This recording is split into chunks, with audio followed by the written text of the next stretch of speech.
Now, Jimmy Carter's impact on the White House and his stunning rise from Plains, Georgia to Washington, D.C. Good Day's Atlanta Paul Milliken met up with the local presidential expert to get some thoughts on the Carter presidency. And I remember a particular cartoon that was in the newspaper with the president hitchhiking on the side of the road with a sign behind him that said, "The White House either 1 million or 1 billion miles away." And I don't remember how many zeros, but there were lots. And what always impressed me is the man made it. And he covered every single mile and reached his goal.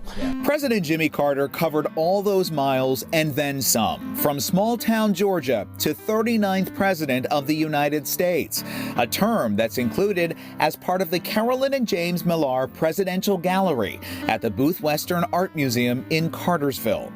They were both at Rich's department store, and I was able to get them to sign my book. Oh, wow. Presidential historian Russell Clayton says those humble beginnings likely played a big part in President Carter's successful campaign. I think that's the key, is that he was an outsider, and someone saw a non-Washington person, and they thought that that might be what the country needed. Yeah. Thank you very much.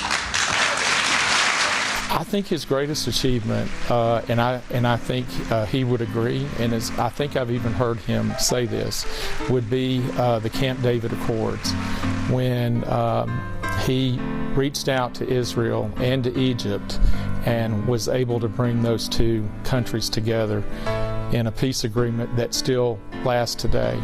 And I personally remember what a glorious day it was when the treaty signing occurred outside the north portico of the White House. It was the bluest sky, the White House was the background, and there was an extremely proud president bringing these two men together. The Booth Museum's collection includes this bust of President Carter and a pair of hand-signed letters. Clayton's own personal collection features personally inscribed books, the Carter's White House holiday cards, and these larger and rarer gift prints.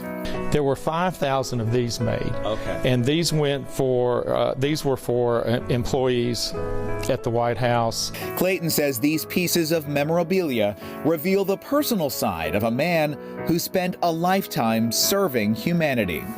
A tremendous humanitarian, and was one of the first people to address human rights, and even made that part of his foreign policy.